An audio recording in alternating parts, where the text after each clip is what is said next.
Okay, I'm going to start out with Nigella for me. That's her YouTube channel. Or I believe her name is Laura. But anyway, she talked about being lonely. You probably have to find some guy there around Albuquerque, maybe 2 or 3 guys to kind of go out and do simple stuff. Maybe you probably find some older guys that are lonely too, that just want to hang out with somebody. Not necessarily anything romantic. Just somebody to do stuff with periodically.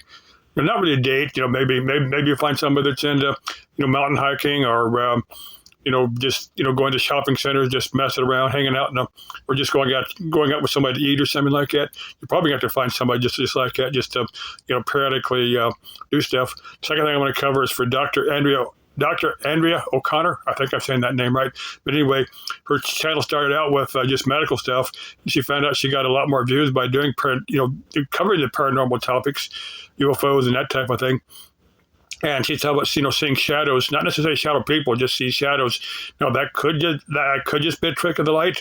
Now I've got theories on what these shadow people. I've never seen one. I've never seen a ghost. I've got a ghost here, and I'll get to that in a minute. But I've got theories on what the shadows that some people see. Now it could just be a trick of the light. It could be leftover energy from a once living person. It could be the actual soul of a once living person, a ghost. It could be I'm going to get to astral projection in a second here, but it could be someone, a still living person, asleep in their astral body. Now we all go out of body at night. During some stages of deep sleep, we all go out of body, and sometimes people in their astral body will be mistaken as a ghost. You periodically will hear a story.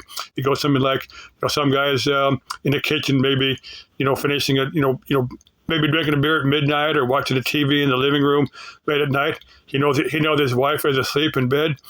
But he'll see her, he'll see her slowly drift down, kind of a transparent figure, kind of drift down the hallway, then back in the bedroom. He goes, "What the hell is that about?" He goes in the bedroom and sees her still asleep. That was just her in her astral body. Like I said, as we all go out of body. I think some ghosts are mistaken.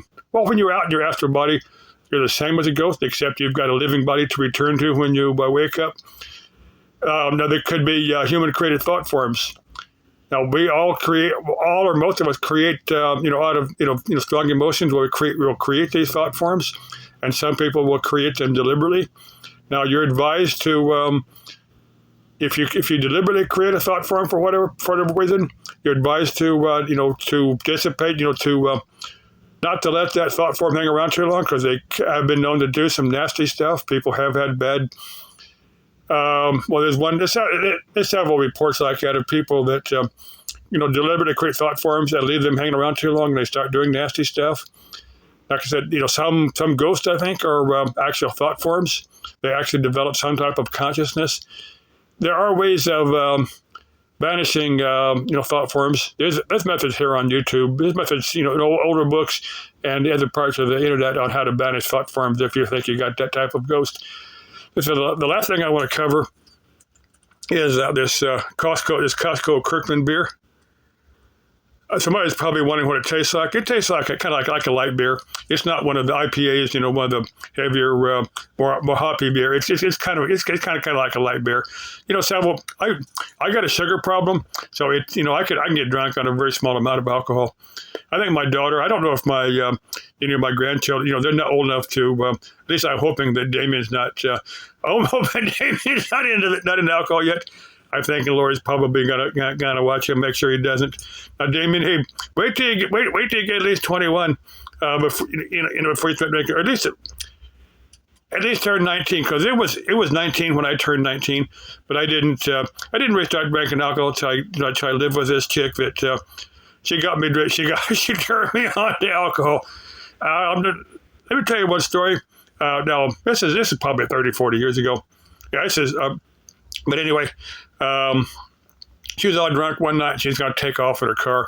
So I went out and I pulled the ground cable off the battery. I said, "Look, tomorrow morning when you're sober, I'll hook it back up again." And man, she got pissed. And after maybe about an hour of that, I went and hooked up the battery. And I said, "Chick, go kill yourself if you want, if you're that stupid." As she did. And she waited till the next morning. Everything was fine. Okay, I thought that was an interesting story. Okay, bye-bye. Love y'all.